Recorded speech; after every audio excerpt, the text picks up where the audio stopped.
Episode 31 अन्या सी हर parents. Rudra के जाने के बाद अन्या अब तक अपने सोच में ही डूबे उस पैकेट की तरफ बढ़ जाती है। उस पैकेट को खोल जब वो देखती है तो हैरान रह जाती है। उसमें एक लाल रंग की काफी खूबसूरत साड़ी थी। देखने से ही साफ पता चल रहा था कि वो कोई आम साड़ी नहीं है, काफी महंगी है। अन्या साड़ी को देखकर शाम के लिए काफी एक्साइटेड फील कर रही थी। आखिर आज पहली बार रुद्र उसे कहीं अपने साथ ले जा रहा था। अन्या दूसरा भी पैकेट खोल देखती है। उसमें साड़ी से मैचिंग काफी हैवी कुंदन का सेट था, चूड़ियां, सैंडल और भी काफी कुछ था।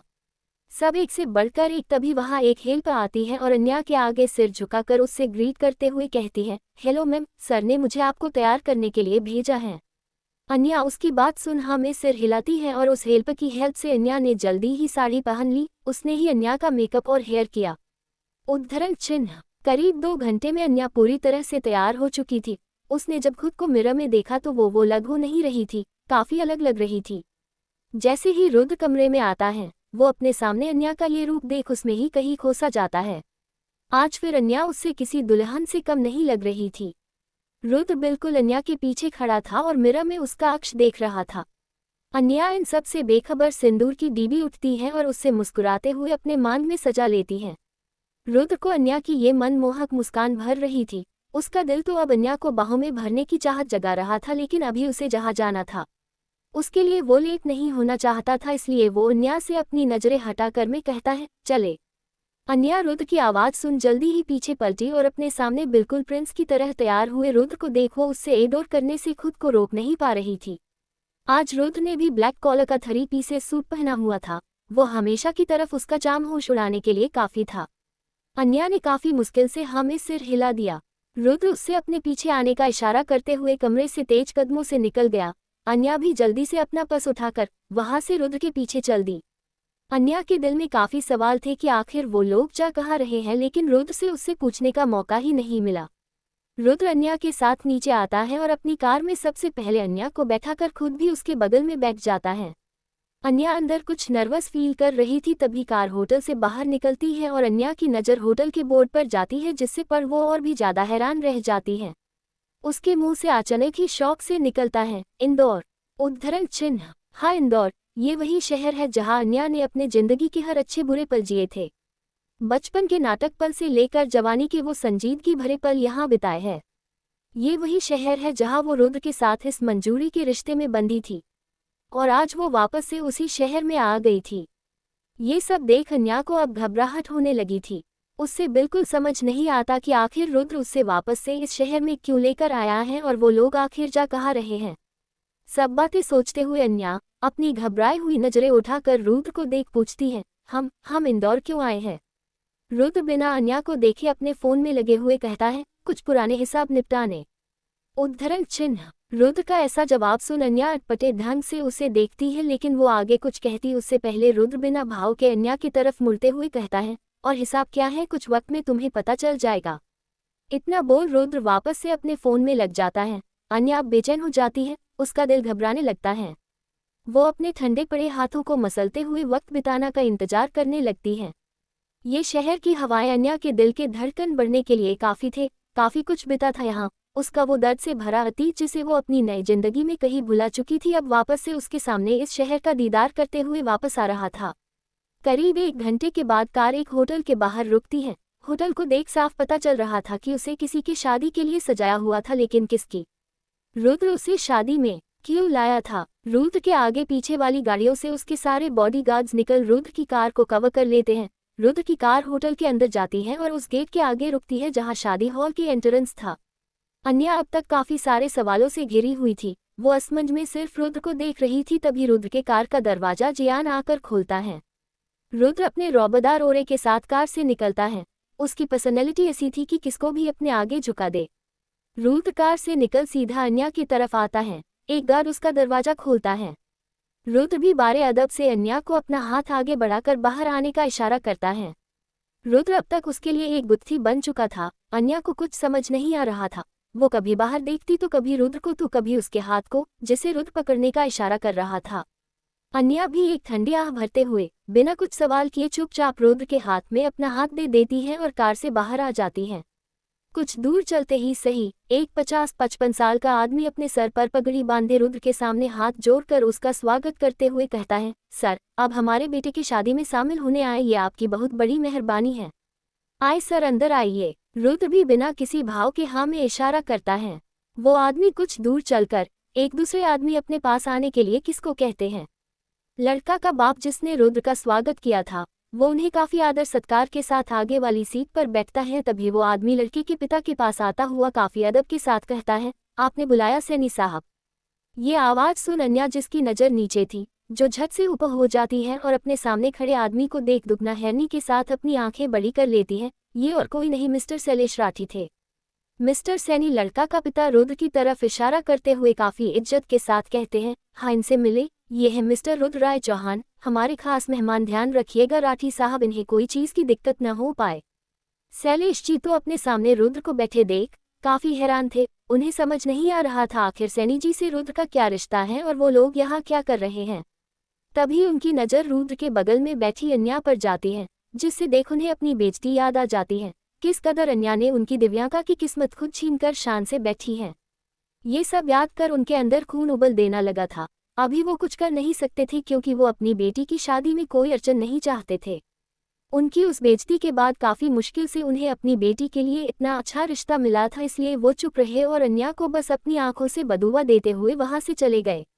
अन्या उनकी नजरों की करवाहट साफ साफ महसूस कर सकती थी। उसे काफी बुरा लग रहा था। तभी उससे याद आता है, अगर मिस्टर शैलेश राठी के बेटी की शादी है तो उसके मम्मी पापा भी यही होंगे। उसकी नज़र साइड में खड़े अपने मम्मी पापा पर जाती है, जो एक दूसरे से कुछ बात कर रहे थे। अन्या की आंखें उन्हें देख भीग जाती हैं। आखिर 4 महीने के बाद वो उन्हें देख रही थी। वो अपने मन में जैसे उन्हें पुकारती हैं। उसके मम्मी पापा जैसे अपनी बेटी की आवाज़ जैसे सुन लेते हैं। दोनों की नज़र एक साथ सामने जाती है। उन्हें तो पहले यकीन नहीं होता कि उनकी बेटी उनके सामने है। अन्या से अब रहा नहीं जाता। वो बस अपने पापा के सीने से लग अपने हर दर्द को बयां करना चाहती थी। उसके सीने से लिपट खुद को महफूज महसूस करना चाहती थी। अन्या जैसे ही उनके पास जाने वाली होती है, रुद्र उसके बाजू पकड़ शांत स्वर में कहता है, कहाँ जा रही हो। अन्या अपनी आंसुओं से दबदबाए आंखों से रुद्र को देख सामने की ओर इशारा करते हुए कहती है, वो पापा पापा मम्मी, मुझे वो मिलना है, प्लीज जाने दीजिए न, प्लीज बस एक बार। रुद्र को अन्या के आंखों के आंसू बिल्कुल अच्छे नहीं लगते। वो आगे अपना दूसरा हाथ बढ़ाकर अन्या के गालों पर आए आंसू को साफ कर कहता है, तुम शायद भूल रही हो कि मैंने शादी के बाद क्या कहा था और उस कॉन्ट्रैक्ट में क्या लिखा था। रुद्र ने शादी के वक्त कहा था, शादी हो गई बस, आज के बाद नहीं, अब इस परिवार से हमें कोई मतलब होनी चाहिए। कॉन्ट्रैक्ट की शर्तों में भी कुछ यही लिखा था। अन्या ने जब से गई है उसने सिर्फ एक ही बार अपने पापा से बात की थी, वो भी दिग्विजय जी की परमिशन से। उसके बाद सिर्फ याद किया है।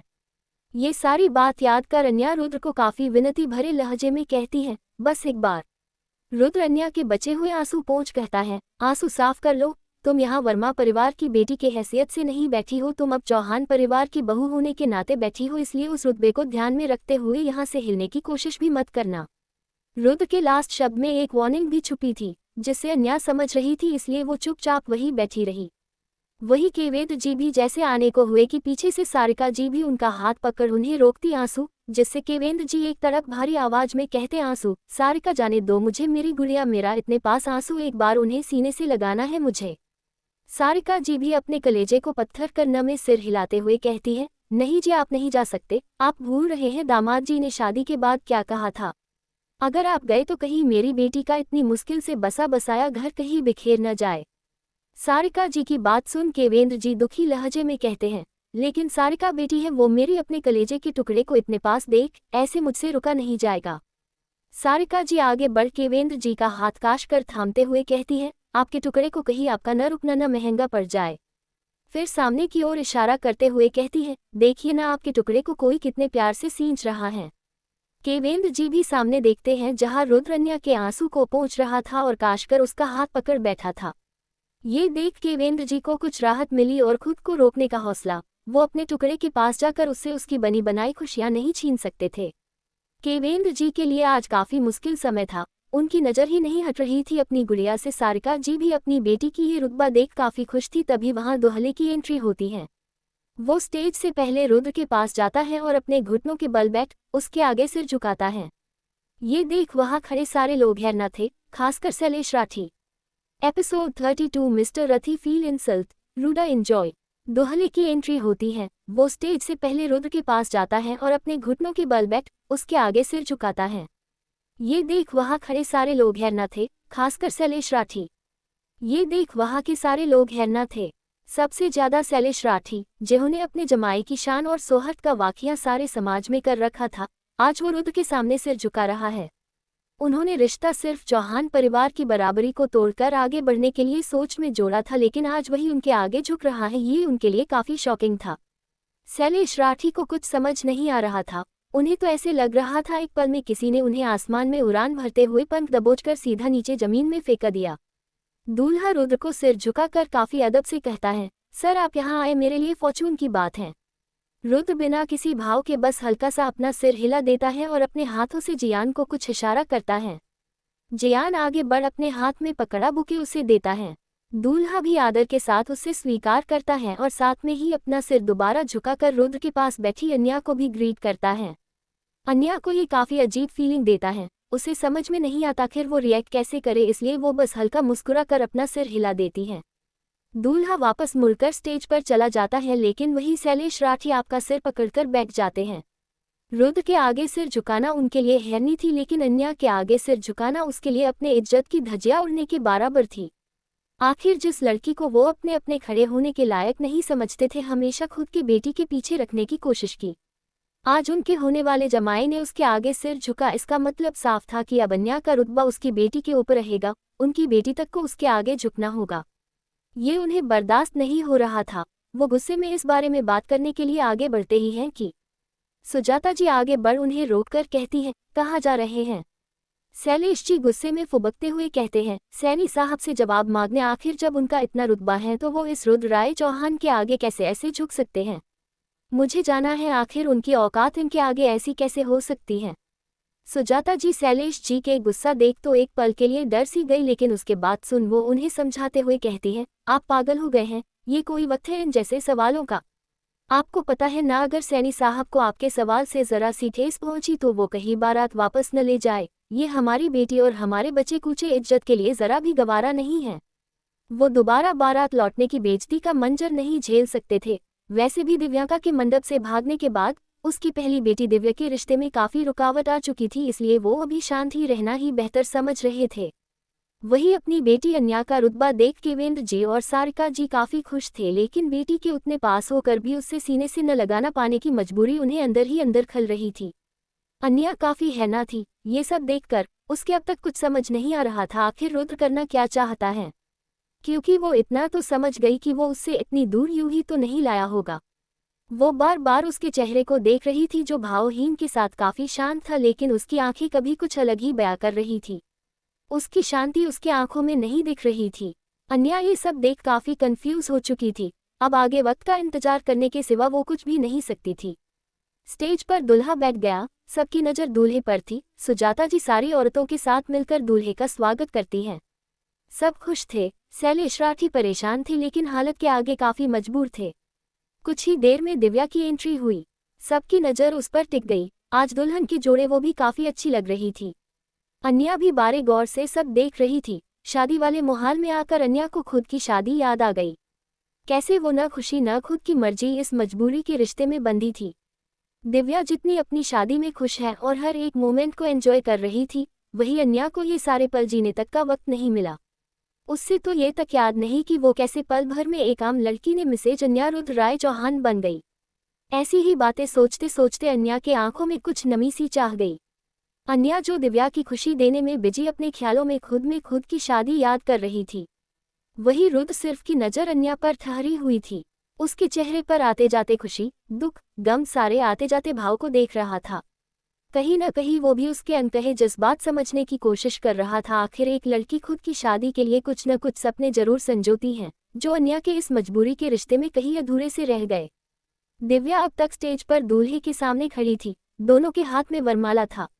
दिव्या काफी खुश दिखाई दे रही थी। पंडित के मंत्रोच्चार के बीच दोनों ने एक दूसरे वरमाला पहनने को कहा। सबसे पहले दिव्या ने वरमाला दूल्हे को डाला। सबने खुशी खुशी तालियां बजाए, लेकिन जैसे ही दूल्हे की बारी आए, वो दिव्या के गले में डालने ही वाला था कि ग्लास फूटने का आवाज आती है।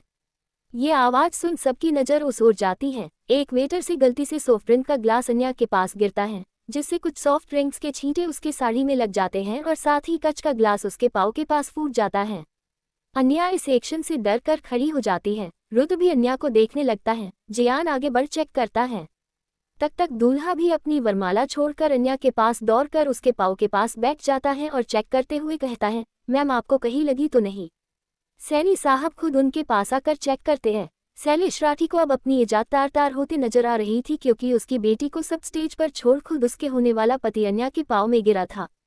वो आगे बढ़ कुछ कहते उससे पहले ही सैनी साहब गुस्से में उन्हें देख कहते हैं, ये क्या तरीका है राठी साहब, आपने कैसा इंतजाम किया है?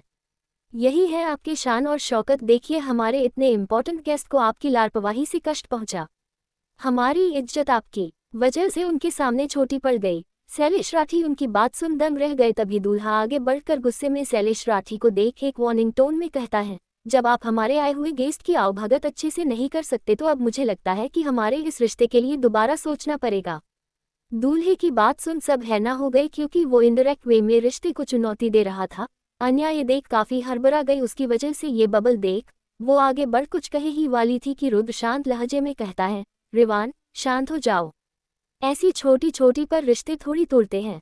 रुद्र की बात एक तरह के वार्निंग जैसी थी। वो इस वक्त सिवाय रिवान के किसको समझ नहीं आ रही थी।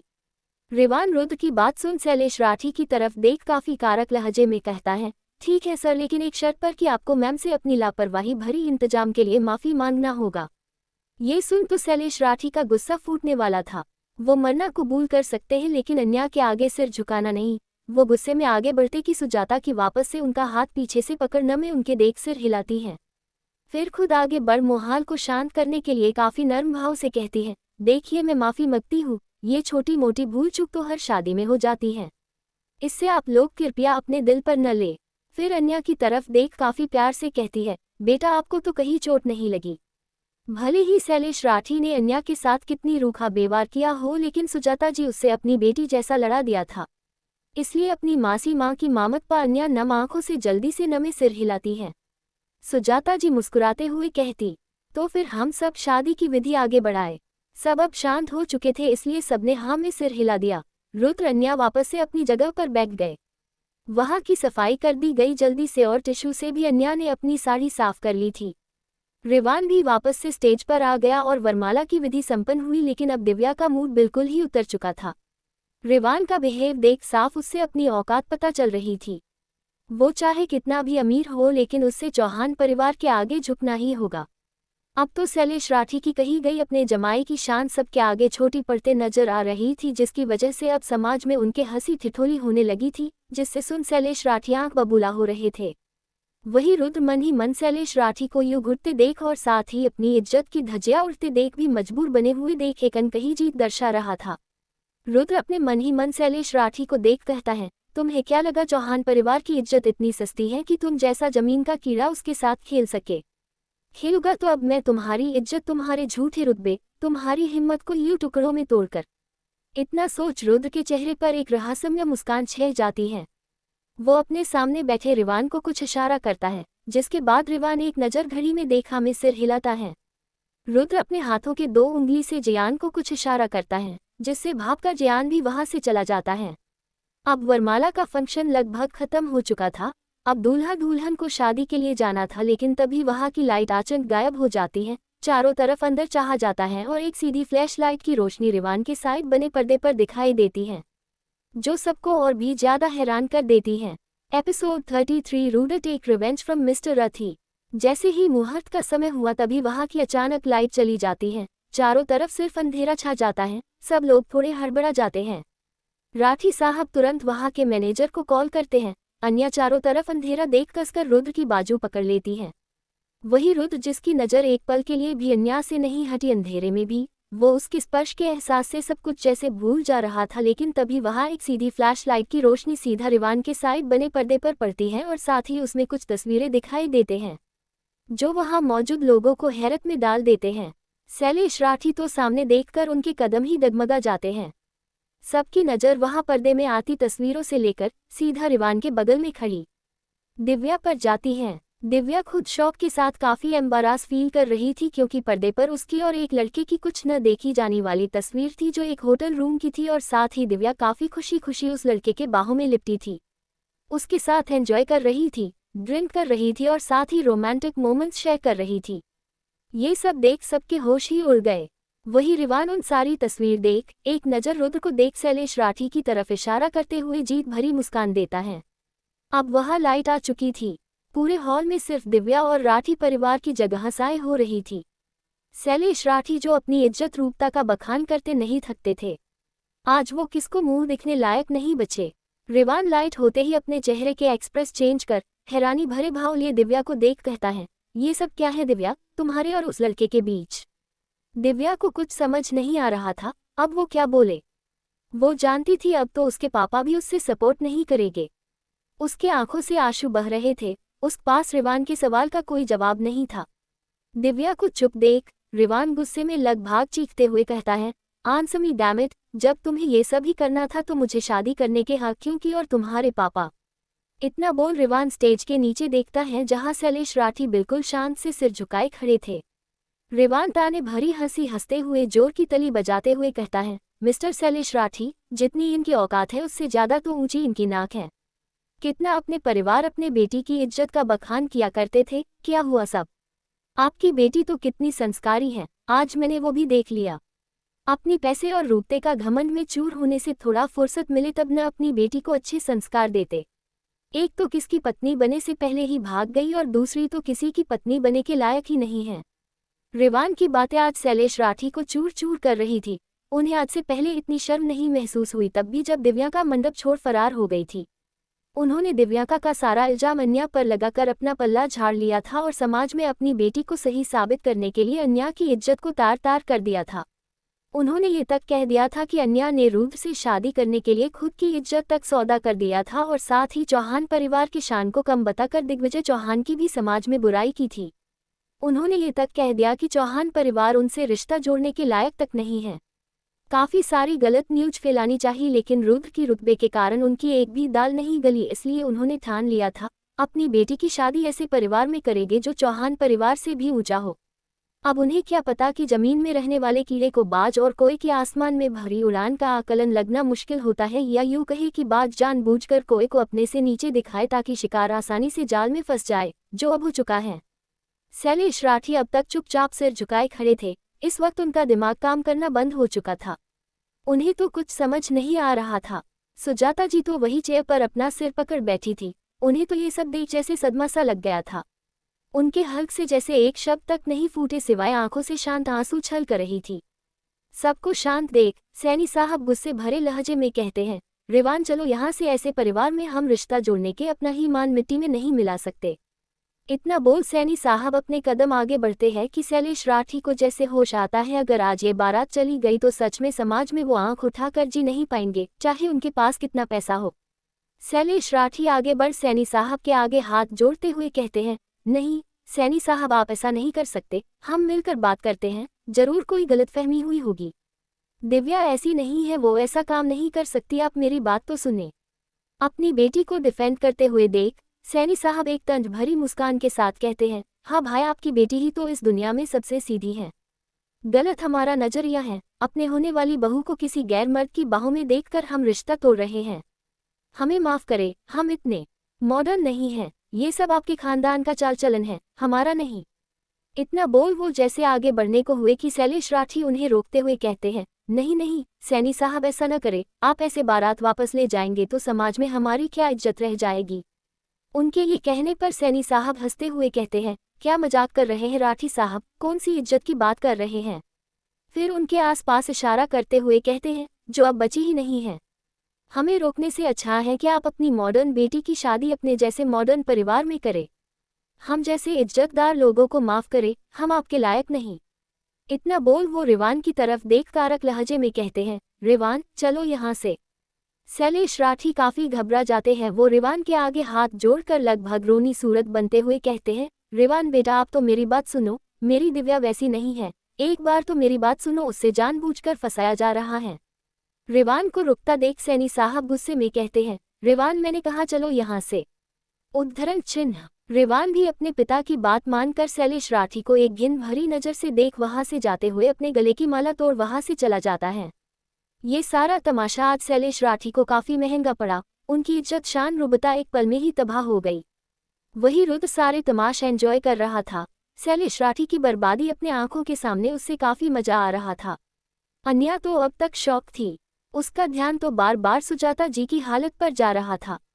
उससे उनकी ये हालत देखी नहीं जा रही थी। आखिर अन्या का उनसे दिल का रिश्ता जो था वो जाना तो चाहती थी उनके पास, लेकिन रुद्र ने अब तक उसका हाथ थाम रखा था।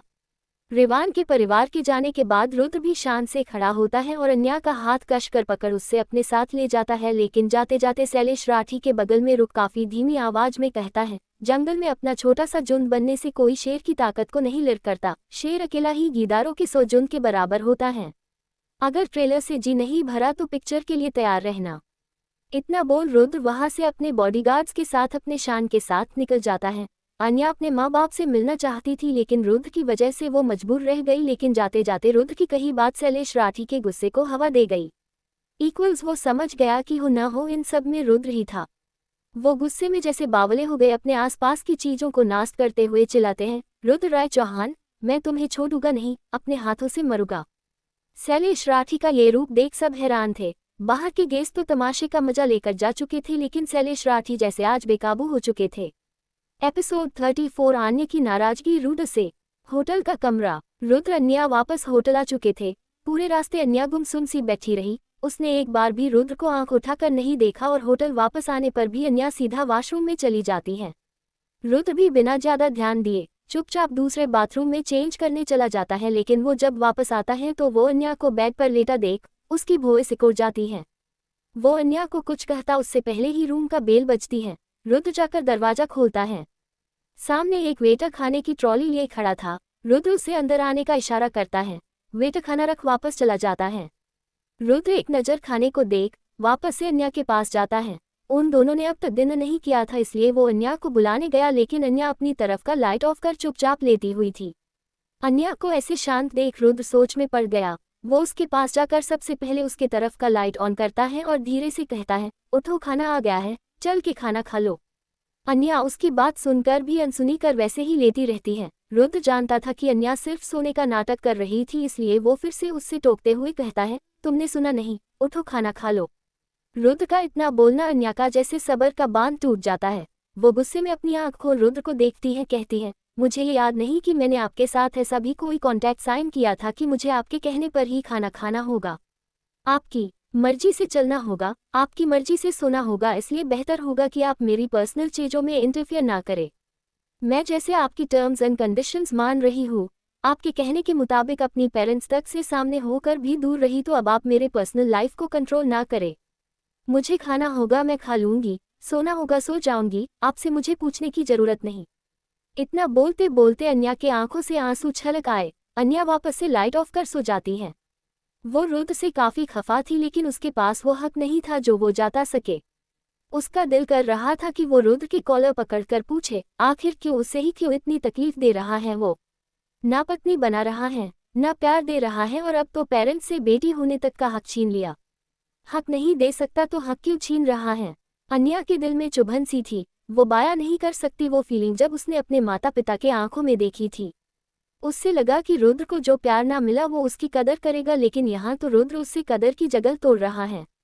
रुद्र अन्या की बात सुन काफी हर्ट फील कर रहा था। उससे आज अन्या के लहजे में अपने लिए एक नाराजगी दिखाई दे रही थी जो उसे काफी खाल रहा थी।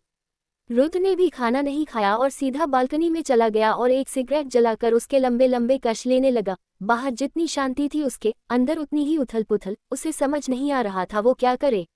ऐसे ही सोच सोच में वो कब पूरा पैकेट सिगरेट पी लिया उससे कुछ खबर ही नहीं। वो अपने सोच में ही घूम वापस कमरे में आ जाता है। उसकी नज़र बैग के एक साइड में सिकोड़कर सो रही अन्या पर जाती है। उसके हाथ बढ़ते हुए रुक जाते हैं। वो अपने फीलिंग बयां ही नहीं कर पा रहा था।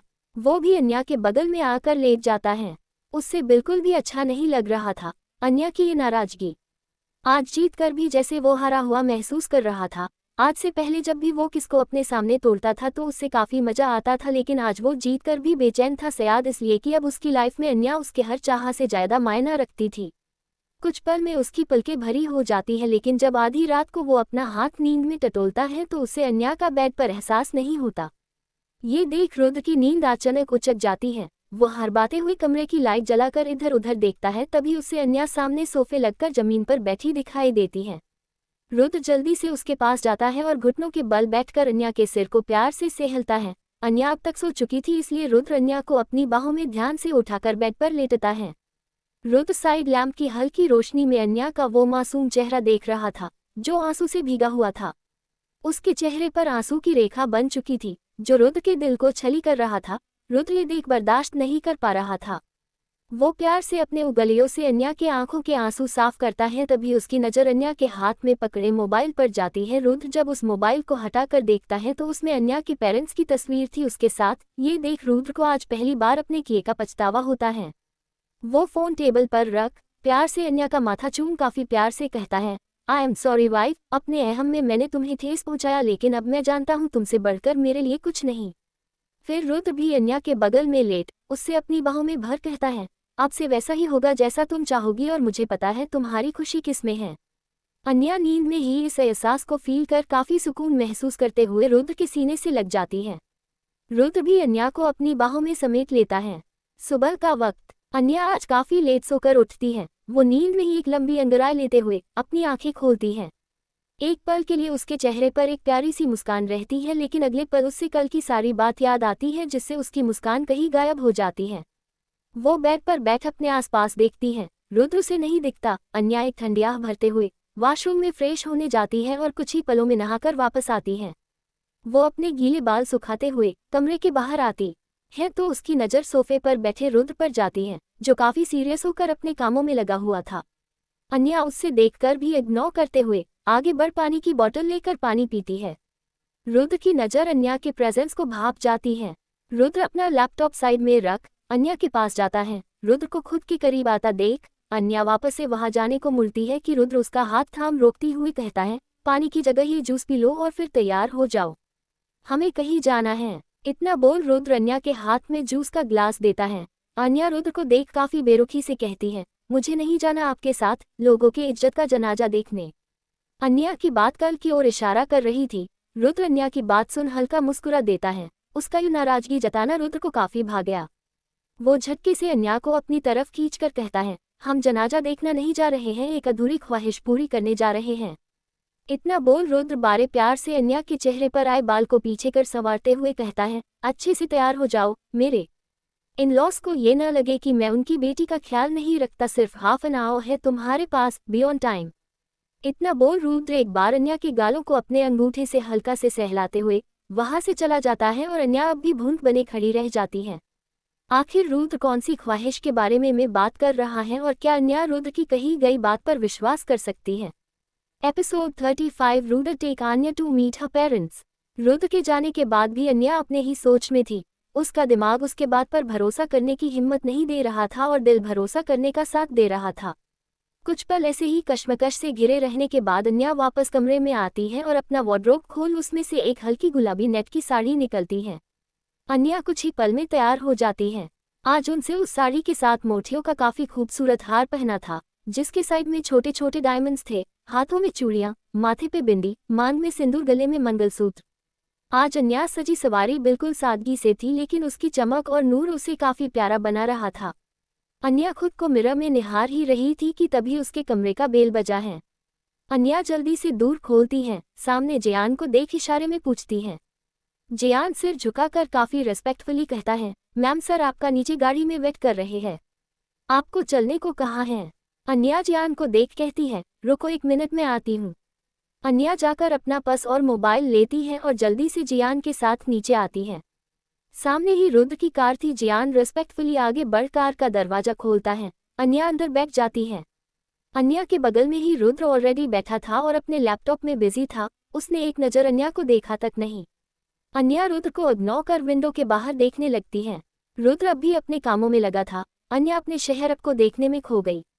करीब हाफ एन आवर में रुद्र की नज़र अन्या पर जाती है जो बाहर देखने में मगन थी। आज भी अन्या की खूबसूरती रुद्र के दिल को धड़कने के लिए काफ़ी थी। खूबसूरत तो वो हर रूप में लगती थी, लेकिन उसकी सादगी ही रुद्र को हर बार मोह लेती थी। वो सुकून से बस उससे देखते रहा। तभी कुछ पलों में कार एक घर के आगे रुकती है। इस घर को देख अन्या हैरान रह जाती है। उसे विश्वास नहीं हो रहा था कि वो अपने माँ पापा के घर के सामने खड़ी है। रुद्र उसे उसके मम्मी पापा से मिलने लेकर आया है। उससे अब तक बात पर विश्वास नहीं था, लेकिन जब उसने सामने उस घर को देखा तो अन्या की आंखों में चमक आ जाती है। अन्या जल्दी से रुद्र की तरफ देखती है और इशारे में पूछती। रुद्र बस अपनी पलकें झपका देता है। अन्या इतनी खुश हो जाती है कि वो आगे बढ़ रुद्र को काश कर हक करते हुए कहती है, thank you, thank you, thank you so much. Anya के ऐसे हक करने पर रुद्र एक पल के लिए जैसे एक झटका सा लगता है, लेकिन अन्या के ये मीठे एहसास में वो खूब भी डूबने की चाह रखता था। पर वो जैसे ही अपना हाथ आगे बढ़ता है कि अन्या उससे अलग होकर खुशी में जल्दी से कार से निकल जाती है और बिना रुद्र का इंतजार किए घर के अंदर जाने लगती है। रुद्र जिसका हाथ अब तक हवा में था, उसका तो अब पूरा मूड ही खराब हो जाता है। उससे कहीं न कहीं अब इस बात की चुभन होने लगती है कि अन्या के लिए उसके पेरेंट्स उसके ऊपर हैं। ये सोच उसके अंदर जलन की भावना भर देते हैं। वो जल्दी से गुस्से में कार से निकलता है और अन्या के पीछे जाने लगता है। सारे बॉयगार्ड्स भी रुद्र के पीछे आने लगते हैं तो रुद्र अपने उंगलियों के इशारे से सबको मना कर देता है और जियान के साथ अंदर जाता है। अन्या अपनी खुशी में मगन जल्दी से अंदर आती है और हॉल में अपने मम्मी पापा को बैठे देख खुशी से भरते हुए आवाज लगती है, मम्मी पापा। अपने गुड़िया की आवाज सुन केवेंद्र जी और सारिका जी सामने देखते हैं और दरवाजा पर अन्या को देख काफी हैरान रह जाते हैं। अन्या भागते हुए केवेंद्र की के सीने से लग जाती है। केवेंद्र जी भी अपनी कलेजे के टुकड़े को अपने सीने से लगाकर काफी सुकून पा रहे थे। केवेंद्र की आंखों में नमी, लेकिन अब भी उसके दिल में एक अजीब सा डर था अन्या को यहाँ देखकर। वो जल्दी से अन्या को अलग कर उससे पूछते हुए कहते हैं, बेटा आप यहाँ कैसे, आप ठीक हैं ना, और दामाद जी को खबर है आने की। अन्या केवेंद्र जी की आंखों में एक अनजाना सा डर देख मुस्कुराते हुए कहती है, ओहो पापा, रिलैक्स, मैं बिल्कुल ठीक हूँ और मुझे वो खुद लेके आए हैं। इतने बोल अन्या पीछे देखती हैं, जहां से रुद्र से अंदर आ रहा था। केवेंद्र जी रुद्र को वहां देख हैरान के साथ काफी परेशान हो गए, क्योंकि ये घर उनका नहीं शैलेश राठी का था। कल की तामसे की आग अब तक शांत नहीं हुई थी और रुद्र उस आग को जैसे लहखाने को वहां आ गया था। घर में अब भी कुछ मेहमान थे शैलेश राठी के, और कुछ मेहमान कल शादी से ही चले गए थे। केवेंद्र जी भी जाना चाहते थे, लेकिन सुजाता जी की तबीयत खराब होने की वजह से सारिका जी और केवेंद्र जी को रुकना पड़ा। केवेंद्र जी जल्दी से आगे बढ़ रुद्र के सामने अपना हाथ जोड़कर उसका स्वागत करते हैं। रुद्र बिना किसी भाव के बस हाँ में सिर हिला देता है और शांति से सोफे पर जाकर बैठ जाता है। उसके पीछे जियान अपने बॉस के रिस्पेक्ट में खड़ा रहता है। रुद्र का बिहेवियर सबके लिए काफी स्ट्रेंज था, लेकिन अन्या के लिए फैमिलियर था, इसलिए वो उस पर ज्यादा ध्यान न देते हुए सारिका जी के गले लग उनसे मिलती है। केवेंद्र जी और सारिका जी रुद्र के आओ भगत में लग गए। घर उनका नहीं था, लेकिन दामाद तो उनका था, और आज पहली बार उनका दामाद उनके सामने था तो खातिरदारी तो बनती थी। अन्या अपने मम्मी पापा की खातिरदारी में लगे खुद को इग्नोर होता देख मुंह फूलते हुए कहती है, क्या माँ, इतने महीनों बाद मिल रही हूँ मुझसे, लेकिन प्यार से दो शब्द बोलने की जगह आप खातिरदारी में लगी हो। सारिका जी अन्या की बात सुन प्यार से उसका गाल छूते हुए कहती है, तू तो मेरी लाडो है, तुम्हें कभी इग्नोर कर सकती हूँ, लेकिन बेटी की शादी के बाद बेटी से ज्यादा दामाद अनमोल हो जाता है, और उसकी आओ भगत में कमी रह जाए तो जैसे भगवान की सेवा में जैसे भूल हो जाए। अन्या मुंह बनते हुए कहती है, क्या माँ, सारे रोज दामाद के लिए, बेटी के लिए कुछ भी नहीं। फिर सारिका जी से लिपट कर कहती है, मुझे भी तो अपनी माँ की गोद में सिर अपनी कितनी सारी बातें कहनी है, वो अब मैं किससे कहूँ। उद्धरण चिन्ह। अन्या की ये प्यारी प्यारी शिकायत सुन के वेद जी मुस्कुराते हुए उसके सिर पर हाथ रख सारिका जी से कहते हैं, आप जाए बेटिया को अंदर लेकर और जी भर कर इसकी मुराद सुनने, मैं हूँ यहाँ दामाद जी की खातिर के लिए। उद्धरण चिन्ह। केवेंद्र जी की बात सुन अन्या खुश होकर उनके गले लगकर कहती है, पापा इज द बेस्ट। उद्धरण चिन्ह। फिर सारिका जी की तरफ चिढ़ाते हुए कहती है, देखा कोई है यहाँ अब भी जिसके लिए उनकी बेटी की ख्वाहिश उनके दामाद से भी ज्यादा इम्पोर्टेंट है। अन्या की बात सुन सारिका जी एक नज़र अन्या को घूर फिर चिंता भरे स्वर में केवेंद्र जी से कहती है, लेकिन दामाद जी और सारिका जी की चिंता की वजह अच्छे से समझ रहे थे केवेंद्र जी, इसलिए वो उनके कहने से पहले ही रोकते हुए कहते हैं, वो सब मैं देख लूंगा, जाए माँ बेटी कुछ गप्पे लड़ाए। उद्धरण चिन्ह। इतना बोल केवेंद्र जी आंखों ही आंखों में सारिका जी को चुप रहने और सब ठीक होगा इसका इशारा कर उन्हें भेज देते हैं और खुद रुद्र के पास आ जाते हैं। वो मन ही मन भगवान से दुआ मांग रहे थे। उन्हें पता था घर का क्या मोहाल है और रुद्र के आने से क्या हो सकता है। एपिसोड 36 माँ बेटी की बातें। अन्या के सुजाता जी के मिलने के बारे में कहने पर बात टालते हुए सारिका जी कहती है, नहीं बेटा, आप बाद में दीदी से मिल लेना, अभी वो सो रही हैं, उनकी तबीयत कुछ ठीक नहीं है। अन्या समझ रही थी कि सारिका जी जानबूझकर ये कह रही थी ताकि वो सुजाता जी के सामने न आए और उनके कल के हारे जख्म और न कुर्दे, इसलिए अन्या ने भी कुछ नहीं कहा। कमरे में आते ही सारिका जी बेड पर बैठ गई तो अन्या अपना सिर उनके गोद में रख काफी प्यार से कहती है, आई मिस यू माँ। सारिका जी भी प्यार से उसके सिर पर हाथ फेर माथे पर चूमते हुए कहती है, आई ऑल्सो मिस यू बेटा। फिर सिर पर हाथ फेरते हुए पूछती है, तुम खुश हो? जानती हूँ ये शादी उस हालत में नहीं हुई जैसी हमने तुम्हारे लिए सोची थी, लेकिन मुझे एक बात की खुशी है बेटा कि तुम उस राक्षस के चंगुल से बच गई। दामाद जी जैसे भी हो लेकिन उस शैतान के भर्ती नहीं है। सारिका जी की बात सुन अन्या को कुछ जैसे याद आता है। वो झट से उनकी गोद से उठकर उनके पास बैठते हुए कहती है, माँ सच बताना, क्या उस राक्षस ने आप लोगों को मेरे गायब होने पर परेशान तो नहीं किया? अन्या का सवाल सुन सारिका जी जैसे उससे नजर छुड़ाने लगी। अन्या इस बात को भाप कर जल्दी से उनका हाथ अपने सिर पर रख कहती है, आपको मेरी कसम माँ सच बताना। अन्या की कसम सुन सारिका जी कुछ कमजोर पड़ गई, इसलिए वो नम आंखों से अन्या का गाल छूकर ममता से कहती है, मैं और तेरे पापा हर परेशानी खुशी खुशी झेल सकते, अगर उसके पीछे तेरी खुशी और तेरी सुरक्षा छुपी हो। मैं भगवान से लाख शुक्र गुजर हूँ कि भगवान ने मेरी बेटी की किस्मत में उस राक्षस के बेरियों की जगह दामाद जी के साथ पवित्र बंधन में बंधा। मेरी लाडो तू खुश है? वहाँ सब ठीक है। अपनी माँ की बात सुन अन्या नम आंखों से उनका हाथ अपने दोनों हाथ में जकड़ते हुए विश्वास के साथ कहती है, हाँ माँ मैं बहुत खुश हूँ। आपको पता है वहाँ घर में सब मुझे कितना मानते हैं, अगर मुझे एक छोटी सी सुई भी चुभे तो दर्द वहाँ मुझे ज्यादा सबको होता है। सब मेरी इतनी फिक्र करते हैं कि मुझे तो कभी कभी समझ नहीं आता कि मैं वहाँ बहू हूँ कि बेटी। दादाजी तो मुझे अपने पलकों पर रखते हैं। डैड वो भी मुझे अपनी बेटों से बढ़कर मानते हैं, और रेहान और तविश तो मुझे कभी किसी चीज़ की कमी महसूस नहीं होने देते। और अन्या की बातें सुन सारिका जी का मन खुशी से भर गया। आखिर वो अगर दिया के उजाले में ढूंढती तो कभी भी अपनी बेटी के लिए इतनी खुशियाँ नहीं बटोर पाती। उन्होंने सबका सुन अचानक ही पूछती, नहीं और दामाद जी खुश तो है ना उसके साथ? तुम्हारा कैसा रिश्ता है दामाद जी के साथ? अपनी माँ के रुद्र के बारे में पूछने पर अन्या जैसे चुप हो गई। उसे समझ नहीं आ रहा था कि वो क्या कहे, क्योंकि जिस रिश्ते के बारे में उसकी माँ पूछ रही है वो तो अब तक बना ही नहीं है। वो क्या कहे? रुद्र ने तो उस रिश्ते को अब तक अपनाया नहीं। वो बहू भाभी बेटी सब तो बन गई लेकिन पत्नी नहीं बनी। रुद्र ने तो उसे वो हक अब तक नहीं दिया, और रुद्र तो उसके समझ से भी परे है। अन्या को ऐसे खामोश देख सारिका जी मुस्कुराते हुए कहती है, तुम नहीं बताऊंगी लेकिन मुझे पता चल गया है। मैंने और तुम्हारे पापा ने कल देख लिया कि दामाद जी चाहे सामने से कितना भी करक हो लेकिन तुमसे बहुत प्यार करते हैं। कल कैसे कितने प्यार से तुम्हारे आंसू साफ कर रहे थे, और आज तुम्हारी खुशी के लिए वो अपनी कही बात को नकार कर तुम्हें यहाँ लाए हमसे मिलने। वो लाख बुरे सही लेकिन तुम्हारे लिए वो हर खुशी देने काबिल हैं। उसकी आंखें ये साफ बाया करती हैं कि उनकी दिल में बसने लगी हो तुम, और इस बात से मुझे काफ़ी खुशी है। इतना बोलते बोलते सारिका जी अन्या को अपने सीने से लगा लेती है। अन्या तो उनकी बात सुन सोच में पड़ जाती है कि उसकी माँ जो कह रही है कहीं वो सच तो नहीं। उसके दिमाग में लाख सवाल थे, लेकिन अपनी माँ के आंखों में खुशी और बातों में विश्वास के साथ होठों की मुस्कान देख अन्या कुछ कह नहीं आई। वो बात बदलते हुए कहती है, माँ ये सब छोड़ो, ये बताओ साहिल कब आ रहा है? साहिल अन्या का छोटा भाई, पढ़ाई के सिलसिले में वो दूसरे शहर में रहता है। सारिका जी एक ठंडी आह भरते हुए कहती है, तुम तो जानती हो बेटा, ये लड़का तुम्हारे अलावा किसी का नहीं सुनना। आने को कह तो ये कहकर टाल देता है, जब तक उसकी दीदू घर नहीं आएगी वो नहीं आएगा। मैं तो परेशान हो गई हूँ लड़के से।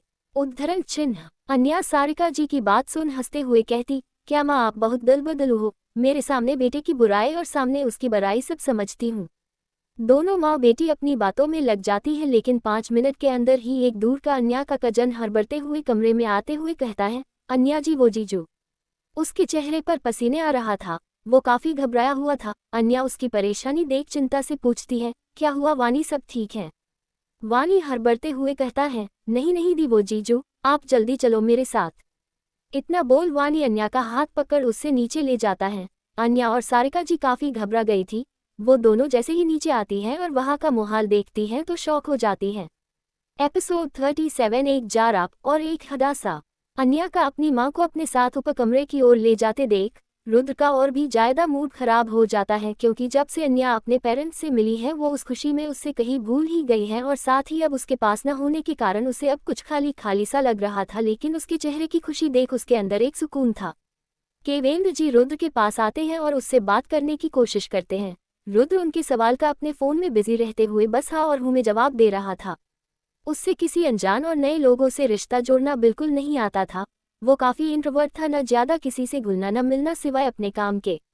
केवेंद्र जी अब सोच में पड़ गए कि आखिर वो कैसे इंटरैक्ट करे रुद्र से, क्योंकि उसका बिहेवियर काफ़ी स्ट्रेंज था। केवेंद्र जी कुछ सोच ही रहे थे कि अचानक बाहर का दरवाजा झटके से खुलता है और उसमें से शैलेश जी दंदनते हुए अंदर आते हैं। उसने जैसे ही खबर मिली कि रुद्र, जिससे वो अब एक पल अपने आसपास बर्दाश्त नहीं कर सकते, वो आज उनके घर पर मौजूद हैं। ये सब जान उनका अंदर का ज्वालामुखी भड़क गया। आज या तो वो उस आग में रुद्र को मिटा देंगे या खुद को मिटा देंगे। वो गुस्से में घर के अंदर एंटर करते हैं और सामने ही उसकी नज़र सोफे पर ठाठ से बैठे रुद्र पर जाती है। उसको इतना शांत और सुकून में देख शैलेश राठी को खुद पर जैसे एक तमाचा सा लगता है। रुद्र को उनकी प्रेजेंस का अभाव हो गया था, लेकिन तब भी वो उससे अगौ करते अपने फ़ोन में ही लगा था। सब तो वहाँ शैलेश राठी को देख हैरान परेशान हो गए थे। सबको आने वाले पल के तूफान का अभाव हो चुका था। केवेंद्र जी तो सबसे ज़्यादा हैरान और परेशान हो गए थे। उनके लिए तो एक तरफ कुआं तो दूसरे तरफ खाई जैसी बात हो गई। न ही वो अपने दामाद को कुछ कह सकते और न ही शैलेश जी को। शैलेश जी जैसे ही गुस्से में आगे बढ़ते हैं रुद्र की तरफ, केवेंद्र जी हड़बड़ते हुए आगे बढ़ उनके सामने हाथ जोड़ नर्म भाव से कहते हैं, भाई साहब आप भगवान के लिए शांत हो जाए। बेटी और दामाद पहली बार शादी के बाद हमसे मिलने आए हैं। कृपया कोई तमाशा ना करे, आपसे हाथ जोड़ विनती है। केवेंद्र जी की बात सुन शैलेश राठी गुस्से से फुफकारते हुए काफी तेज आवाज में कहते हैं, वहाँ केवेंद्र क्या खूब कहा है। तमाशा मैं करता हूँ, तमाशा करने की आदत मुझे नहीं। इस रुद्र राय चौहान को कल हमारे इज्जत का जनाजा देख इसका जी नहीं भरा जो आज ये अपना मुंह उठाकर यहाँ चला आया है। शैलेश राठी की बात सुन रुद्र अपनी नज़र उठता कर उन पर डालता है। इस वक्त उसके चेहरे पर कोई भाव नहीं थे, लेकिन उसका ऑरा काफी नेगेटिव था। केवेंद्र जी के तो पसीने छूटने लगे। आखिर अब तक उनके संबंध ऐसे तो थे नहीं कि रुद्र उसकी बात सुनने, और अगर कहीं वो फिर से नाराज हो गया तो कहीं इसका हर्जाना उनकी बेटी को ना भुगतना पड़े। केवेंद्र वापस से शैलेश राठी को रोकते हुए कहते हैं, भाई साहब प्लीज भगवान के खातिर शांत हो जाए, वो दामाद है इस घर का। केवेंद्र की बात काटते हुए शैलेश राठी गुस्से में लगभग चीखते हुए कहते हैं, तुम भूल रहे हो केवेंद्र, ये मेरा घर है और मैं अपने इस घर में इस रुद्र राय चौहान को एक पल भी बर्दाश्त नहीं कर सकता, इसलिए अभी के अभी इसे धक्के मारकर यहाँ से निकालना होगा। इतना बोल वो जैसे ही आगे बढ़ता है कि सुजाता जी कमरे से बाहर आकर ये सब तमाशा देख काफी परेशान हो जाती है और शैलेश जी को रोकते हुए कहती है, ये आप क्या कर रहे हैं, घर आए मेहमान से कोई ऐसे बोलता है। शैलेश जी जैसे आज किसी की बात सुनने को तैयार नहीं थे। वो गुस्से में रुद्र की तरफ बढ़ते हैं ताकि वो उससे वहां से बाहर निकल सके, लेकिन वो रुद्र को छू पाते उससे पहले ही जियान उनका हाथ पकड़ उन्हें रुद्र से दूर कर एक दीवार जैसे खड़ा हो जाता है। रुद्र अब भी शांत सा सारा तमाशा देख रहा था। शैलेश राठी ये देख मानो पागल हो गए। वो गुस्से में अपना हाथ झटक कर पीछे हटते हैं और पास में रखा पोट उठाकर रुद्र की तरफ बढ़ते हुए कहते हैं, आज मैं इसे नहीं छोड़ूंगा। उद्धरण चिन्ह। ये देख वहां खड़े सारे लोग परेशान हो जाते। केवेंद्र जी और सुजाता जी जैसे ही उन्हें रोकने के लिए आगे बढ़ती हैं कि जियान उससे पहले ही उन पर अपनी गंतान देता है। ये देख सुजाता जी काफी घबरा जाती हैं। वो शैलेश जी को पीछे से पकड़ रोकने की कोशिश करते हुए कहती हैं, रुक जाए, गुस्से में ये पागलपन न करे, प्लीज रुक जाए। उद्धरण चिन्ह। लेकिन आज जैसे ही शैलेश राठी ने अपने सोचने सामने की शक्ति ही खो दी थी, वो पागलों की तरफ छटपटाते हुए रुद्र की बढ़ने की कोशिश कर रहे थे। सुजाता जी और केवेंद्र जी उन्हें रोकने की कोशिश कर रहे थे और साथ ही कुछ रिश्तेदार भी शैलेश जी को रोकने की कोशिश कर रहे थे। जियान अब भी अपनी गन शैलेश जी पर तान खड़ा था, जो देख वहां सारे लोग डर गए थे। केवेंद्र जी माहौल को शांत करवाते हुए जियान से कहते हैं, इससे अंदर रख ले, हम समझते हैं भाई साहब को। उद्धरण चिन्ह। लेकिन जियान उनकी बात न सुन अब भी गन पॉइंट की एक हादर रहा, जैसे इंतजार कर रहा था कि आज शैलेश राठी एक कदम और आगे बढ़ाए और वो उनको हमेशा के लिए शांत कर दे। रुद्र भी शैलेश राठी की उसको मारने की तड़प और चाह देख अंदर ही अंदर एंजॉय कर रहा था। वो आज देखना चाहता था कि शैलेश राठी क्या कर सकता, क्योंकि आज अगर उन्हें अपने गुस्से और तैश में रुद्र को एक इंच भी छुआ तो आज उनकी जिंदगी का आखिरी पल होगा। सब शैलेश राठी को रोकने में लगे हुए थे। किसको को कुछ समझ नहीं आ रहा था अब वो लोग कैसे सिचुएशन संभले, लेकिन तभी हॉल में एक तेज आवाज आती है, जियान। इस आवाज को सुन सबका ध्यान उसकी तरफ जाता है। सीढ़ियों पर अन्या और सारिका जी खड़ी थी। दोनों जब नीचे आए और वहां का ऐसा माहौल देख दंग ही रह गई। उन्हें समझ नहीं आ रहा था आखिर 2 पल में ही सिचुएशन ऐसे कैसे हो गई कि मरने और मारने की बात आ गई। अन्या ने जब जियान को गन पॉइंट करते देख शैलेश राठी पर तो वो और घबरा गई। वो जियान को रोकते हुए कहती है, जियान गन नीचे करो, मैंने कहा गन नीचे करो। जियान को ऑर्डर देते वक्त जियान को आज अन्या में बॉस की फीमेल वर्जन दिखाई दे रही थी। वो एक नज़र अपने बॉस को देखता है जो अन्या को ही देख रहा था। जियान ये देख समझ जाता कि जिसके आगे उनके बॉस भी शांत है उसके आगे वो क्या ही कहे, इसलिए वो गन धीरे धीरे गन नीचे कर लेता है, जिससे सब कुछ राहत की सांस लेते हैं। लेकिन शैलेश राठी शांत नहीं हुए थे। वो मौका का फायदा उठाकर फिर से आगे बढ़ते हैं, लेकिन सुजाता और केवेद जी ने उन्हें पकड़ा था, इसलिए वो ज़्यादा आगे नहीं बढ़ पाए। अन्या जल्दी से आगे बढ़ शैलेश राठी के आगे हाथ जोड़ उन्हें रोकते हुए कहती है, आप शांत हो जाए मौसा जी प्लीज, हम अभी यहाँ से चले जाते, आप प्लीज शांत हो जाए। अन्या को अपने सामने देख जैसे शैलेश राठी को और भी ज्यादा गुस्सा आता है। वो गुस्से में अपना हाथ छटक कहते हैं, ये सब तेरी वजह से हो रहा है, सारी फसाद जी जर तू ही है। तेरे होने की वजह से हमें ऐसे दिन देखने पड़ रहे हैं, हट जा। इतना बोल शैलेश राठी ने गुस्से में अन्या को साइड में जोड़कर धक्का दे दिया, जिससे अन्या संभाल नहीं पाए और वहां पास में पड़े टेबल से उसका सिर जोर से टकरा गया। केवेद जी के मुंह से चीख निकलती है, अन्या। ये देख सारे लोग हैरान हो गए और रुद्र जो अब तक शांत था उसका खून खोल रहा था। वो चिल्लाते हुए उठता है, शैलेश राठी। उसकी आवाज इतनी पावरफुल थी, शैलेश राठी को जैसे अब अपनी करनी का होश आता है। उसके चेहरे पर डर से पसीना छा जाता है रुद्र को देख। रुद्र आगे बढ़ता, उससे पहले कि वो कुछ करता उसके कानों में अन्या की आवाज आती है, जो अपना खून से सना हाथ आगे बढ़ाकर बेहोशी के हाथ में उससे रोकते हुए पुकार रही थी, रुद्र। ये सुन रुद्र घबराता हुआ अन्या के पास आता है और उसका सिर अपनी बाहों में उठता कर उसे देखता है। अन्या के सिर पर काफी गहरी चोट आई थी, जिससे अब काफी खून बह रहा था। अन्या बेहोश होने वाली थी। ये सब रुद्र एक बार फिर अन्या को जैसे खोने डरसा गया। वो उसका गाल थपथपते हुए काफी डरी हुई आवाज में कहता है, वाइफ तुम्हें कुछ नहीं होगा, मैं कुछ नहीं होने दूंगा तुम्हें, बस आंखें खोल रखना, मैं तुम्हें अभी हॉस्पिटल लेकर चलता हूँ। इतना बोल रुद्र अन्या को अपनी बाहों में उठाता है और जियान से शिकार निकालने के लिए कहता है। रुद्र जल्दी से अन्या को कार में बैठा देता है। कार तुरंत हॉस्पिटल के लिए निकल जाती है। कार में रुद्र अन्या को उठने की कोशिश करते हुए कहता है, उठो वाइफ, उठ जाओ प्लीज, मैंने तुम्हारी बात मानी, अब तुम मेरी बात मान जाओ, तुम्हें कुछ नहीं होगा, कुछ भी नहीं होगा समझी तुम, इसलिए उठ जाओ। इतना बोल रुद्र अन्या को अपने सीने से लगा लेता है। इतना डर तो कभी उससे खुद की मौत को सामने देखकर नहीं हुआ, जितना अन्या को ऐसी हालत देख हो रहा था। रुद्र चाहे कितना भी पावरफुल और हार्टलेस इंसान हो, लेकिन अन्या को जरा सी भी खरोच आती है तो उसे सबसे ज्यादा दर्द का एहसास होता है। उससे अब खुद पर गुस्सा आ रहा था, सब उसकी वजह से हुआ था। वही सारिका जी और केवेद जी की दुनिया ही जैसे रुक गई। अपनी बेटी की ये हालत देख वो डर से गए, लेकिन उनके कुछ करने से पहले ही रुद्र अन्या को अपने साथ ले गया। उन्हें अपनी बेटी की काफी चिंता हो रही थी, लेकिन एक भरोसा था कि रुद्र उसके साथ है तो वो ठीक होगी। वो लोग तो अब इतना मजबूर थे कि उन्हें समझ नहीं आ रहा था कि आखिर वो अपनी बेटी के पास जाए भी कैसे। केवेद जी अपनी मजबूरी में बंदे हाथ लिए जल्दी से अपने ऊपर जाते हैं कमरे में। सारिका जी भी उनके पीछे चली जाती हैं। वही सुजाता जी का डर से हालत खराब थी कि अब उन्होंने रुद्र को सामने से ललकारा और साथ ही अन्या को नुकसान पहुंचाया। ये सबसे बड़ी बात थी, क्योंकि अब अन्या कोई आम लड़की नहीं, रुद्र राय चौहान की पत्नी थी और ये बात किसी से छुपी नहीं थी कि रुद्र अपने परिवार की रक्षा के लिए किसी भी हद तक जा सकता है। वही दूसरी तरफ रुद्र अन्या को अपनी बाहों में भरे उससे हॉस्पिटल ले आया। डॉक्टर अन्या का अंदर चेकअप कर रहे थे और बाहर रुद्र की जान सुख रही थी। अगर अन्या को कुछ भी हुआ तो रुद्र सच में किसको छोड़ने वाला आज नहीं था। एपिसोड 38। अन्य ठीक है, लेकिन बाकी सब नहीं। जियान के साथ रुद्र के बॉडीगार्ड उस इमरजेंट क्राई वार्ड एरिया को अच्छे से कवर किए खड़े थे। हॉस्पिटल में रुद्र इमरजेंसी वार्ड के बाहर बेचैनी से टहल रहा था। अंदर डॉक्टर अन्या का इलाज कर रहे थे। सब आज पहली बार अपने बॉस का यूं घबराया हुआ रूप देख दंग थे। आज से पहले कितनी बारी मुसीबत आए, लेकिन कभी भी किसी ने रुद्र का संयम खोते नहीं देखा, जिससे ये अंदाजा साफ लगाया जा सकता था कि अन्या रुद्र के लाइफ में क्या मायने रखती है। रुद्र इस वक्त काफी बेचैन था और साथ ही उससे जेहन में बार बार शैलेश राठी की गई हरकत याद आने से काफी गुस्सा आ रहा था। वो गुस्से में जियान की तरफ देख अपने हर शब्द पर जोर देते हुए कहता है, जियान उस शैलेश राठी को उसकी औकात दिखाओ, उससे भी आज पता चला चाहिए कि आज उसने किसको नुकसान पहुंचाया है। मुझे उसकी चीखें सुननी है, उसके मौत का तांडव देखना है।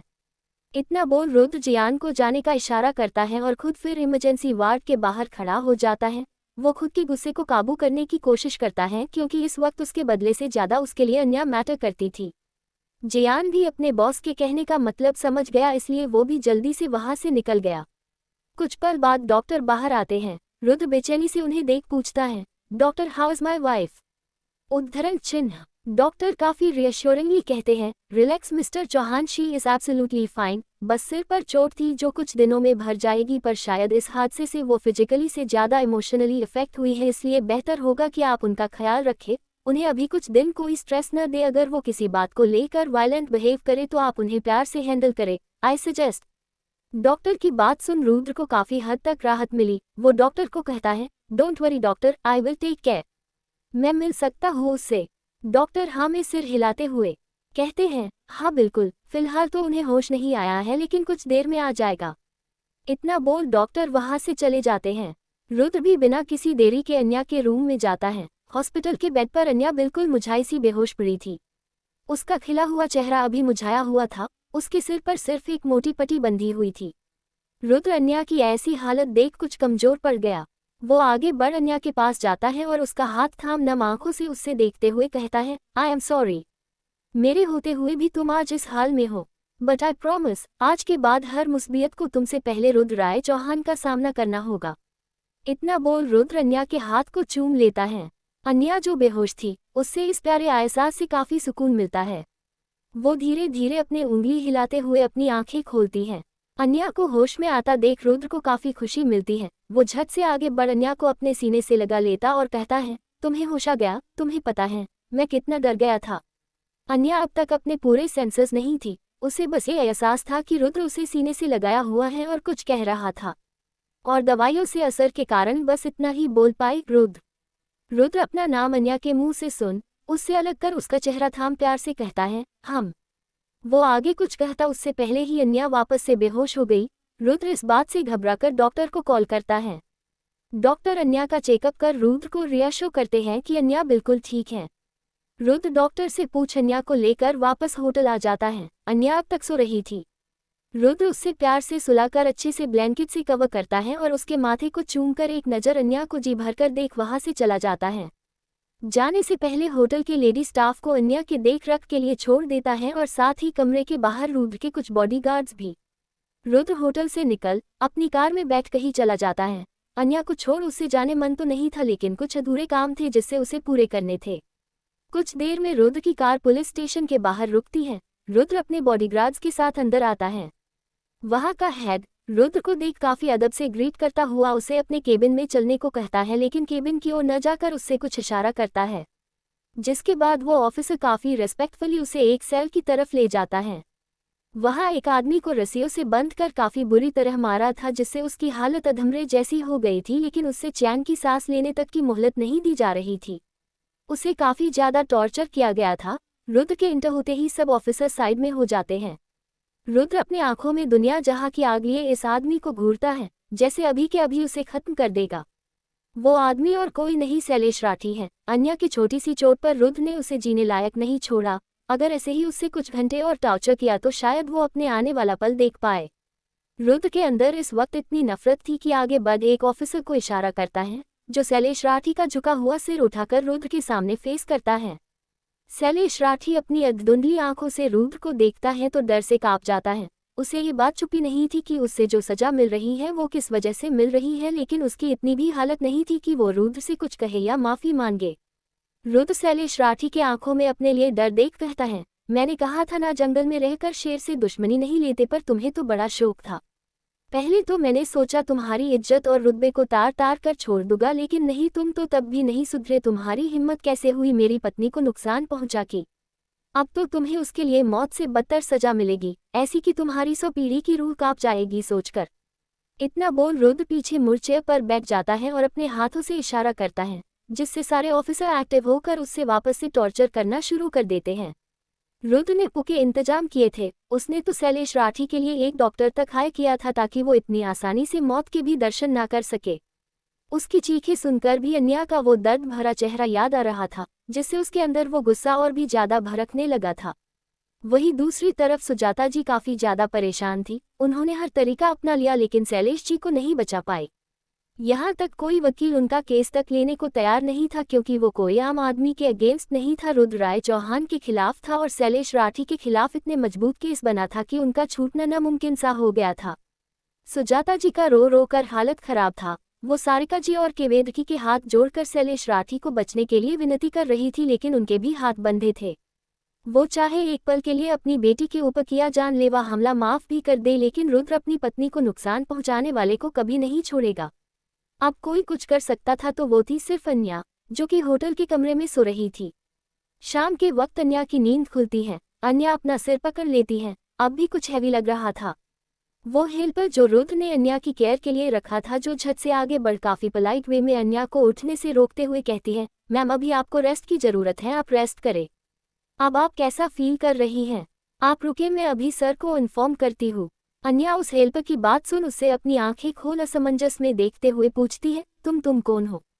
वो हेल्पर अन्या बैठते हुए कहती है, मैम मेरा पाखी है, मैं होटल की स्टाफ हूँ। सर को कहीं अर्जेंटली जाना पड़ा, इसलिए उन्होंने मुझे आपके पास रुकने को कहा और कहा कि जैसे ही आपको होश आया मैं उन्हें इन्फॉर्म कर दूँ। पाखी को बात सुन अन्या एक गहरी सांस लेते हुए कहती है, नहीं इसकी जरूरत नहीं है, मैं खुद बात कर लूंगी। तुम जाओ और जाते जाते टेबल से मेरा बैग मुझे देते हुए जाना। अन्या की बात सुन पाखी फिक्र से कहती है, पर मैम सर ने मुझे शिकत हिदायत दी है कि मैं आपको अकेला नहीं छोड़ूं। अन्या उसकी बात सुन हल्का मुस्कुरा कर कहती है, नहीं मैं बिल्कुल ठीक हूँ, इसलिए तुम जाओ रुद्र, मैं बात कर लूंगी। अन्या के बार बार कहने पर पाखी सिर झुकाकर अन्या ग्रीट करते हुए वहां से चली गई।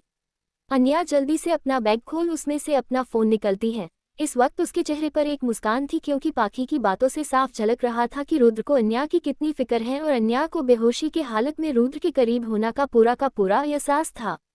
ये सब उससे अंदर से काफी खुशी हो रही थी, पर जैसे वो अपना फोन ऑन कर चेक करती है तो एक पल के लिए वो सोच में पड़ जाती है, क्योंकि उसके माँ और पापा के काफी सारे मिस कॉल थे और साथ ही काफी सारे मैसेजेस। अन्या को लगा उसकी मम्मी पापा उनकी चिंता में हो गए, इसलिए वो रुद्र को कॉल करने से पहले अपने मम्मी पापा को कॉल करना बेहतर समझा। अन्या ने अपने माँ को सबसे पहले कॉल किया। सारिका जी इस वक्त सुजाता जी के पास बैठी थी और उन्हें हौसला दे रही थी। उनका जैसे ही फोन बजा, सारिका जी से पहले सुजाता की नज़र पड़ गई फोन में आते नाम पर। वो झट से आगे बढ़ फोन उठाते हुए अपने रूंधे गले से कहती है, हेलो अन्या बेटा। उद्धरण चिन्ह। इतना बोल वो रो पड़ी। अन्या सुजाता जी आवाज पहचान गई और उनकी ऐसी घबराए हुए आवाज सुन के बाद रोने से अन्या काफी ज्यादा परेशान हो गई। चिंता भरे स्वर में पूछती है, मासी माँ क्या हुआ? मासी माँ आप ऐसे क्यों रो रही हैं? सब ठीक है ना? अन्या के ऐसे पूछने पर सुजाता जी रोते हुए कहती है, कुछ नहीं है अन्या बेटा, कुछ भी ठीक नहीं है, मैं कहीं की नहीं रही, तेरे मौसा जी वो। इतना बोल सुजाता जी का गला रूंध गया। सारिका जी उन्हें शांत करवाने की कोशिश करती है। अन्या उनकी आधी अधूरी बात सुन काफी ज्यादा परेशान स्वर में पूछती है, क्या हुआ मौसा जी को? मासी माँ आप रो क्यों रही हैं? बताए मुझे। लेकिन सुजाता की हालत अब ऐसी नहीं थी कि वो अन्या को कुछ कह सकती। सारिका जी सुजाता जी के हाथ से फोन लेकर साइड में जाती है और फोन अपने कान में लगाकर कहती है, हेलो लाडो कैसी है तू? अन्या अपनी माँ की आवाज सुन बेचैनी से पूछती है, माँ मैं ठीक हूँ, लेकिन मासी माँ को क्या हुआ और क्या बोल रही थी? इतना रो क्यों रही थी? मौसा जी माँ मुझे सच सच बताओ आखिर बात क्या है? अन्या की बात सुन सारिका जी की नज़र सुजाता जी पर जाती है, जिनकी हालत अब काफी खराब हो चुकी थी, जिसे देख उनकी आंखों में भी नामी तैर गई। वो खुद संभलते हुए कहती है, लाडो यहाँ कुछ ठीक नहीं है। तेरे साथ हुए हादसे को लेकर दामाद जी ने जीजा जी पर केस कर दिया, उन्हें जेल भेज दिया और उनका छुटने की कोई रास्ता नहीं छोड़ा है। हमने हर कोशिश करके देख ली है, लेकिन कुछ हासिल नहीं हो रहा था। यहाँ दीदी की हालत बद से बदतर हो रही है। इतना बोल सारिका जी खामोश हो गई और अन्या की तो होश ही उड़ गए। उससे समझ नहीं आ रहा था आखिर पल भर में चीजें इतनी भीग गई। उसे काफी फिक्र हो रही थी सुजाता जी की, इसलिए वो अपनी माँ को समझते हुए कहती है, माँ आप मासी माँ का ख्याल रखो, मैं कुछ करती हूँ। इतना बोल अन्या ने झट से फोन रख दिया और जल्दी से जियान को कॉल किया। जियान इस वक्त पुलिस स्टेशन के बाहर था और रुद्र होटल के लिए निकल चुका था। जियान अन्या का कॉल देख आचार्य से फोन झट से उठता है। जियान के बस हेलो कहने पर अन्या जैसे बरस पड़ती है, जियान अभी के अभी शैलेश राठी को जेल से छुड़वाओ और इस केस को खत्म करो, अभी के अभी। जियान अन्या की बात सुन हैरान रह गया। वो शौक से कहता है, लेकिन मैम सर। अन्या गुस्से में कहती है, डू एज आई से। सर अगर कुछ कहे तो कह देना मैंने कहा, मुझे 10 मिनट में ये सारे तमाशे खत्म चाहिए। इतना बोल अन्या गुस्से में फोन रख देती है। इस वक्त अन्या के दिल दिमाग में काफी सारे सवाल थे। वही कुछ देर में रुद्र जैसे होटल वापस अपने कमरे में आता है। रुद्र को पता चल चुका था अन्या ने शैलेश राठी की जमानत करवा दी है। अन्या खिड़की से बाहर देख रही थी और कमरे में बस छोटी सी रोशनी थी। रुद्र खामोश आगे बढ़ता है और अन्या के कंधे पर जैसे ही हाथ रखता है, अन्या गुस्से में उसका हाथ झटक देती है और उसे गुस्से में देखती है। एपिसोड 39, एक बेरुखी और किस। काफी शांत स्वर में उससे टोकते हुए कहता है, तुम यहाँ क्या कर रही हो? तुम्हारी तबीयत ठीक नहीं है, चलो रेस्ट करो। अन्या रुद्र के बातों का कोई रिस्पॉन्स न देते हुए वैसे ही खामोश खड़ी रहती है। रुद्र उसे दोबारा टोकता है, तुमने सुना ना मैंने क्या कहा? रेस्ट करो। उद्धरण चिन्ह। अब तक अन्या वैसे ही खड़ी रहती थी। रुद्र कुछ कदम और आगे बढ़ अन्या के कंधे पर हाथ रख कहता है, क्या हुआ है? तुम कुछ बोल क्यों नहीं रही हो? रुद्र की बातें और उसकी जुबान अन्या के जैसे अंदर भड़क रहे सवाल को आग का नाम दे रही थी। अन्या गुस्सा में रुद्र का हाथ झटक उसकी तरफ देखती है। अन्या के आंखों में ऐसे भाव देख रुद्र कंफ्यूज सा उसे देखते हुए कहता है, आर यू ओके? इतना बोलते हुए जैसे रुद्र अपना हाथ आगे बढ़ता है अन्या की तरफ, अन्या अपने कदम पीछे करते हुए अपना हाथ आगे कर उससे काफी नगवरी से देखते हुए कहती है, वही रुक जाए, मेरे पास आने की कोई जरूरत नहीं है। मैंने आप जैसा खुदगर्ज इंसान आज तक नहीं देखा। मैं कोई चीज नहीं हूँ जो आपके कहने पर चले। जैसा आप चाहे वैसे करे और तो और हर वक्त अपने फायदे के लिए इस्तेमाल करे और फेंक दे। अन्या की बातें और उसके भाव रुद्र को हैरत में डाल रहे थे। आखिर अचानक अन्या ऐसी बातें क्यों करने लगी? वो उससे समझने की कोशिश करते हुए जैसा ही आगे बढ़ता हुआ कहता है, तुम क्या कह रही हो? मेरी बात तो सुनो। अन्या एक कदम और पीछे जाते हुए रुद्र को उंगली दिखाते हुए गुस्से में कहती है, वही रुक जाए, मेरे पास जरूरत नहीं है और जो मैं कह रही हूँ वो सच है। मुझे अब आपसे कुछ और नहीं सुनना। आप हर कदम पर सिर्फ मेरा इस्तेमाल ही करते आए हैं। जब जी में आया पत्नी मानने से इनकार कर दिया, जब जी में आया सबके सामने पत्नी बोल दिया, जब जी में आया कुछ भी मुझे सुनाकर चले गए, मेरे कैरेक्टर पर उंगली उठाए और जब मन में आए सब ठीक बिहेव किया और तो और अपने बदले तक में मुझे शामिल कर सबके सामने मुझे बुरा बना दिया। ये सब होने के बाद भी मैं चुप थी, आपसे कोई शिकायत नहीं किया, लेकिन आपने तो मेरे जज्बातों, मेरी फीलिंग तक को खेल बना कर रख दिया। आखिर क्यों? क्या बिगाड़ा है मैंने आपका? ऐसा क्यों कर रहे हैं मेरे साथ? मुझे लगने लगा था कि आप ऊपर से कितने भी बेदिल इंसान हो, लेकिन अंदर आपके भी एक दिल धड़कता है जो मेरे जज्बात की कदर करता है। लेकिन नहीं, मैं गलत थी। आप मुझे मेरी मम्मी पापा से मिलाने इसलिए नहीं ले गए क्योंकि आप मेरे फीलिंग की कदर करते थे, बल्कि इसलिए ले गए कि ताकि शैलेश राठी के दुखती रक्त पर अपने पाँव रख और मजे ले सके, उन्हें और भी ज्यादा जलील और तकलीफ दे सके, अपने आंखों के सामने सब तबाह होते देख सके। यही बात थी ना, और मैं बेचारी अपने दिल को ये जानकर खुश हो रही थी कि आपको मेरे खुशियों की परवाह है, लेकिन बस अब और नहीं। बोलते बोलते अन्या के आंखों में दर्द भरे आंसू आ गए, जिससे देख अन्या से ज्यादा रुद्र को तकलीफ हो रही थी। अन्या इस वक्त रुद्र को उसके इरादे को बिल्कुल गलत आंक रही थी। ऐसा लग रहा था जैसे ये शब्द उसके अंदर किसी ने डाले हैं। अन्या इस वक्त अपने गुस्से में कांप रही थी। रुद्र को अन्या के बातों से तकलीफ तो हो रही थी, लेकिन इस वक्त उसके लिए अगर कुछ मैटर करता था वो था अन्या की हेल्थ। रुद्र आगे बढ़ने की कोशिश करता है कि तभी अन्या वापस से अपने कदम पीछे लेते हुए काफी तकलीफ भरी आवाज में उसके सामने हाथ जोड़कर कहती है, प्लीज अब और नहीं, और हिम्मत नहीं है मुझ में और टूटने की, छोड़ दे मुझे, अकेला छोड़ दे, जाने दे मुझे। इतना बोलते बोलते अन्या दीवार से सटकर जमीन पर गिर गई। उसके आंखों से आंसू बह रहे थे। रुद्र ये देख नहीं पाया और जल्दी से अन्या के पास आता और उसके पास जमीन पर घुटनों के बल बैठकर उससे जैसे चुने के लिए हाथ बढ़ता है। अन्या उसका हाथ झटके हुए गुस्से में कहती है, डोंट टच मी। रुद्र अन्या को पकड़ने की कोशिश करते हुए उससे समझने की कोशिश करते हुए कहता है, मेरी बात तो सुनो, तुम ये क्या बहकी बहकी बातें कर रही हो? उद्धरण चिन्ह। अन्या कहती है, कुछ नहीं सुनना मुझे, आपको कोई फर्क नहीं पड़ता मेरी फीलिंग से, नहीं सुनना। उद्धरण चिन्ह। इतना बोल अन्या रुद्र को धक्का देते हुए उठ जाती है। अन्या इस वक्त कुछ सुनने या कहने की जैसे हालात में नहीं थी। वो आज पहली बार काफी वायलेंट बिहेव कर रही थी। उसका दिल दिमाग जैसे अपने खुद की सोचने समझने की स्टेट में नहीं था। अन्या की बार बार खुद से दूर करने की बात सुन रुद्र को अब काफी गुस्सा आ रहा था, लेकिन उसके जहन में डॉक्टर की बात भी थी, जिस वजह से वो खुद को शांत करते हुए अन्या का हाथ काश कर पकड़ता है और उसे शांत करवाने की कोशिश करते हुए प्यार से कहता है, अन्या मेरी बात सुनो, जैसा तुम समझ नहीं रही हो वैसा नहीं है। लेकिन अन्या वापस से अपना हाथ छुड़ते हुए रुद्र को धक्का देने को कोशिश करती है। वो कुछ भी सुनने के मूड में जैसे लगी नहीं रही थी। रुद्र अब काफी इरिटेट हो चुका था। आज तक उसने कभी किसी लड़की के इतने नखरे जो नहीं झेले थे। उससे तो लड़कियों को हैंडल करना नहीं आता था। उसका दिमाग जैसे इस मामले में काम करने के लिए ब्लॉक हो गया। अन्या बार बार रुद्र अपना हाथ छुड़ाने के लिए स्ट्रगल कर रही थी। रुद्र की लिमिट अब क्रॉस हो चुकी थी, इसलिए वो गुस्से में अब अन्या का हाथ छोड़ उसकी कमर पकड़ लेता है और उसे वापस दीवार से सटा देता है और खुद उसके बिल्कुल सामने आ जाता है। अन्या कुछ कह पाती उससे पहले ही रुद्र बिना वक्त गवाए नीचे झुकता है और अन्या को पैशनेटली होठों पर किस करने लगता है। इस एहसास से अन्या तो दंग रख जाती है, उसकी आंखें खुली की खुली रह जाती हैं। वो हिलने की कोशिश करती है लेकिन रुद्र के बॉडी के प्रेशर के कारण हिल तक नहीं पाती है। रुद्र तो अब सब कुछ भुलाकर सिर्फ अन्या को किस करने में कहीं खोसा गया था। कुछ पल स्ट्रक करने के बाद अन्या भी थक गई और रुद्र की किस को फील करने लगी। उसे ये किस काफी अच्छी फीलिंग दे रही थी।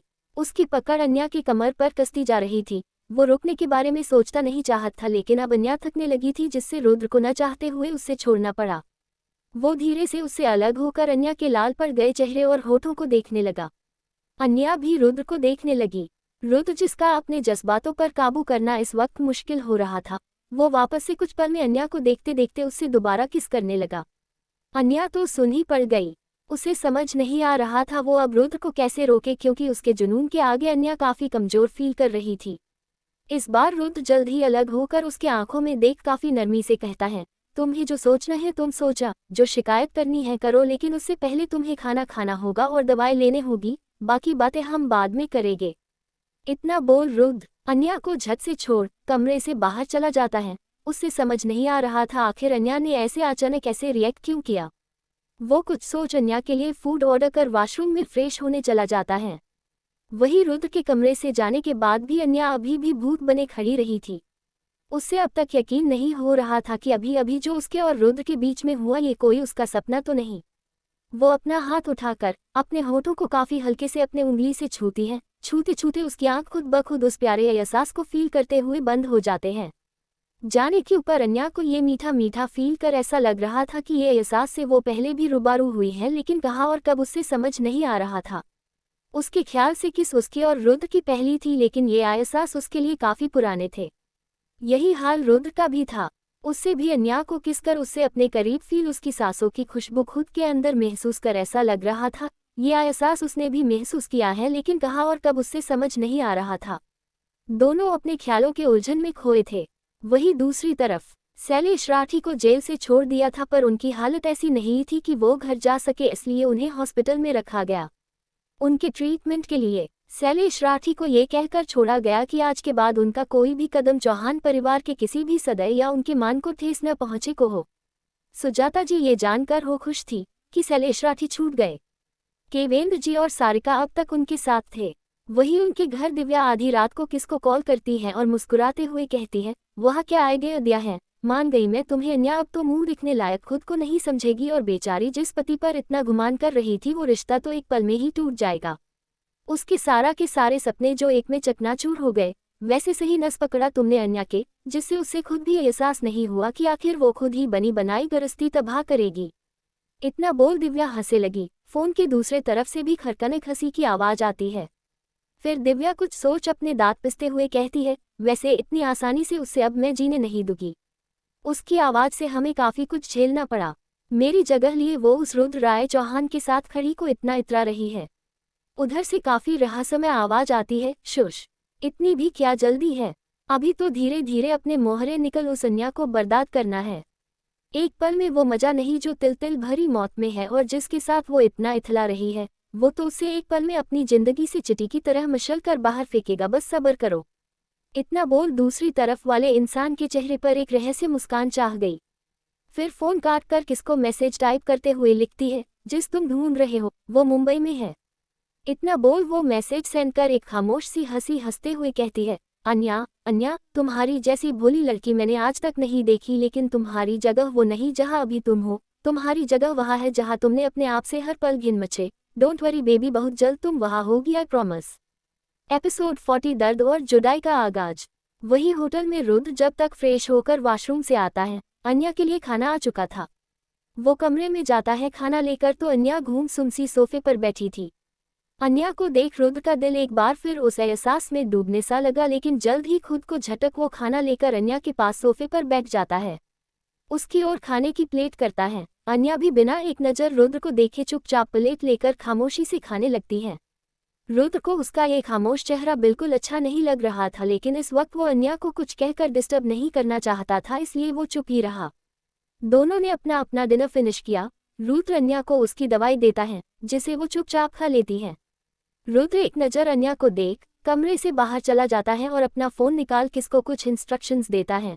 फिर अपना लैपटॉप लेकर वही सोफे पर बैठ अपना काम करने लगता है, लेकिन उसका काम में आज बिल्कुल मन नहीं लग रहा था। उसके जहन में बार बार अन्या की वो शिकायतें और रुसवाही याद आ रही थी।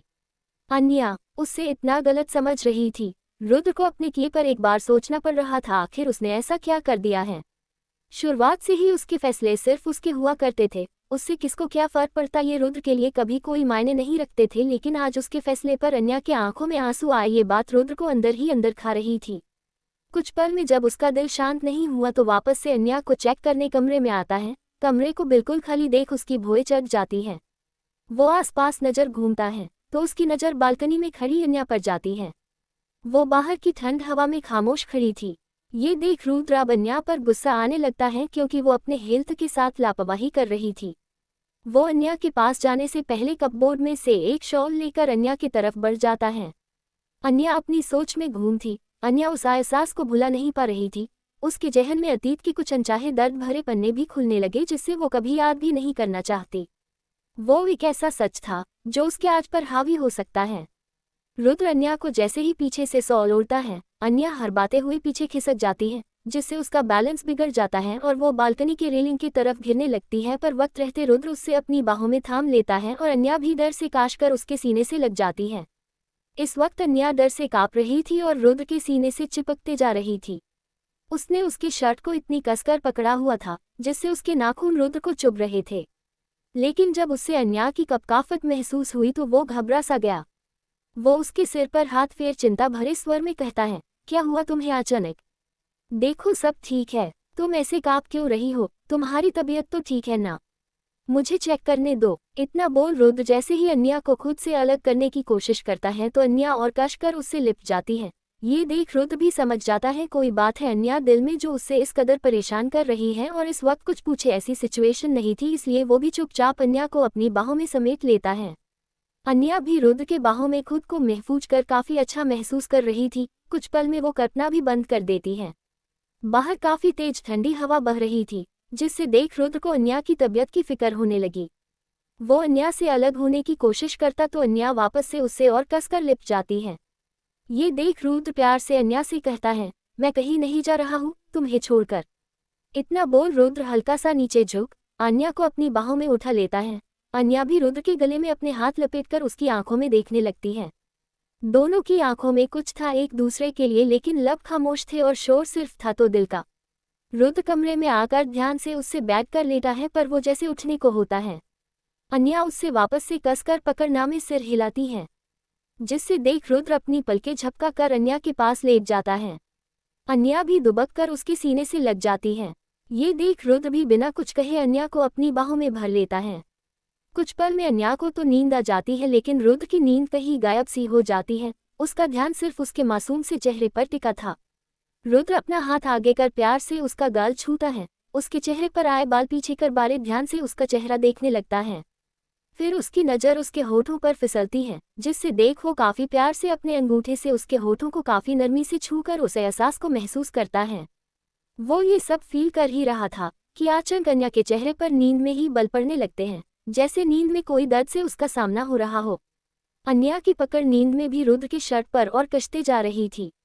ये देख रुद्र प्यार से उसके सिर और चेहरे पर हाथ फेर काफ़ी फिक्र भरी आवाज में कहता है, ये क्या है वाइफ, ऐसी क्या बात है जो तुम्हें अंदर ही अंदर इतना दर्द दे रही है?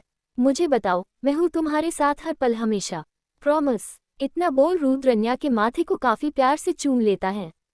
इस प्यार भरे एहसास से अन्या शांत पड़ जाती और नींद में भी हल्का मुस्कुरा देती गई। रुद्र एक नज़र अन्या को देख अपने सीने से लगा लेता है। उससे अन्या की ऐसी हालत देखी नहीं जा रही थी। उसके खुद के दिल में एक टीसी उठ रही थी। कुछ पल में ऐसे ही अन्या को अपनी बाहों के आगोश में लिए रुद्र को भी नींद आ गई। दोनों के दिल मिलने को बेकार तो थे, लेकिन अभी इंतजार की घड़ी और दर्द का सिलसिला खत्म नहीं हुआ था। एक के जज्बात दिल में थे तो दूसरे के दर्द में, लेकिन दोनों ही उस जज्बात के मायनों से कसो दूर। दुख का आलम भी था तो सुकून का मंजर भी। बस इंतजार था तो एहसास के नाम का, जिससे दोनों को साथ मिलकर समझना था। अगली सुबह अन्या की नींद जब खुली तो वो अकेली थी बेड पर। वो अपनी नज़र आसपास दौड़ती है लेकिन रुद्र पूरे कमरे में कहीं नहीं था। अन्या के जेहन में अब तक कल की बात घूम रही थी, जिसकी वजह से उसका मन काफी निराश था। वो बुझे मन से वॉशरूम में फ्रेश होने जाती है। नहाकर वो तैयार होकर कमरे से बाहर आती है। रुद्र उससे सोफे पर अपना काम करते हुए नजर आता है। अन्या भी खामोश सी उसके बगल वाले सोफे पर बैठ जाती है। रुद्र एक नज़र अन्या को देख अपना लैपटॉप साइड रख साइड में पड़े जूस के जग से उसके लिए जूस निकल अन्या की तरफ बढ़ते हुए कहता है, इसे पी लो और नाश्ता भी करके दवाई भी ले लो और रेडी हो जाओ। तुम्हें घर छोड़कर मुझे आज रात की फ्लाइट से लंदन के लिए निकलना है। रुद्र का लंदन जाने के बारे में सुन अन्या हैरत से देखने लगती है लेकिन रुद्र वापस अपने कामों में लग जाता है। अब अन्या का दिल और भी ज्यादा मायूस हो जाता है। वो दोनों एयरपोर्ट के लिए निकल जाते हैं। अन्या की नज़र बार बार रुद्र पर जा रही थी। उसका दिल जैसे उससे कह रहा हो कि रुद्र के सीने से लग वो उससे रोक ले, लेकिन उनका रिश्ता अन्या की नज़र में ऐसा नहीं था कि वो कुछ कह सके रुद्र से। शाम के करीब रुद्र और अन्या वापस मुंबई लैंड करते हैं। रुद्र का असिस्टेंट रुद्र को एयरपोर्ट पर ही ग्रीट करता है। रुद्र उसे कुछ डॉक्यूमेंट्स लेकर कुछ जरूरी इंस्ट्रक्शंस देता है, फिर एक नज़र अन्या को देख वहां से जाने लगता है। अन्या की नज़र रुद्र पर थी। वो उसे यूं जाता देख काफी बेचैन हो गई। रुद्र का असिस्टेंट अमन अन्या के पास कर उससे ग्रीट करते हुए कहता है, हेलो मैम, सर ने मुझे आपको घर छोड़ने को कहा तो हम चले। अन्या ये सुन असमंज में कहती है, लेकिन वो नहीं चलेगी हमारे साथ। अन्या की बात का मतलब समझ अमन हल्का मुस्कुराते हुए कहता है, नहीं मैम, सर अभी लंदन के लिए निकल रहे हैं इसलिए वो हमारे साथ नहीं जाएंगे। अमन की बात सुन अन्या खामोश सी उस ओर देखती है जहां से रुद्र गया था। उसे इस वक्त काफी बुरा लग रहा था कि रुद्र ने एक बार भी उससे जाते वक्त कुछ कहा ही नहीं। उसके आंखों में जैसे आंसू छलक आते हैं। वो चुपचाप अमन के साथ चल देती है। तभी पीछे एक पिलर के पास खड़ा रुद्र अन्या का ऐसा लगता चेहरा देख तड़प उठता है। उसका तो दिल चाह रहा था कि वो सब छोड़ उसके पास जाए और एक बार फिर उससे सीने से लगा ले, लेकिन इस ट्रिप में हुए उनके रिश्ते में आए उतार चढ़ाव उनके लिए जैसे एक परीक्षा सी थी जिन्हें उन्हें खुद ही सामना करना था। रुद्र जाना तो नहीं चाहता लेकिन अपने दिल में उठ रहे कुछ जज्बात से वो खुद जैसे थक गया था, जिससे वो अब और बर्दाश्त नहीं कर पा रहा था। इसलिए उस जज्बात को समझने के लिए वो कुछ दिन शांत रहना चाहता था। रुद्र तब तक देखता रहा जब तक अन्या उसकी आंखों से ओझल नहीं हो गई थी। आज उसकी आंखें भी जैसे नम थी। वो काफी दुख भरे लहजे में कहता है, गुड बाय वाइफ, मेरे साथ तो तुम्हें दुख ही मिला, मेरे बिना खुशी मिल जाए। कार में बैठ अन्या वापस से उस अजनबी शहर को देखने लगी। उसके लिए ये शहर आज भी अजनबी ही था, जैसे कुछ भी तो नहीं बदला था। जब वो पहले आई थी तब भी वो अकेले थी और भी जब आई थी तब भी। अन्या अमन को कार रोकने का कहती है, कार रोको। उद्धरण चिन्ह। अमन तो असमंजस में पूछता है, क्या हुआ मैम, आपको कुछ चाहिए? अन्या शांत स्वर में कहती है, नहीं बस आप रोक दो यही। उद्धरण चिन्ह। अमन कार रोक देता है। अन्या कार से निकलती है तो अमन भी हड़बड़ते कार से निकल कहता है, मैम आप कहाँ जा रही हैं? अगर आपको कुछ चाहिए तो मैं ले आता हूँ। उद्धरण चिन्ह। अन्या कहती है, नहीं मुझे कुछ नहीं चाहिए। उद्धरण चिन्ह। फिर सामने एक पार्क की ओर इशारा करते हुए आगे कहती है, मैं बस कुछ पल अकेला रहना चाहती हूँ, आप यही इंतजार करें। अमन अन्या की बात सुन परेशान स्वर में कहता है, लेकिन मैम सर ने मुझे आपको अकेला छोड़ने से मना किया है, मैं उन्हें क्या जवाब दूंगा?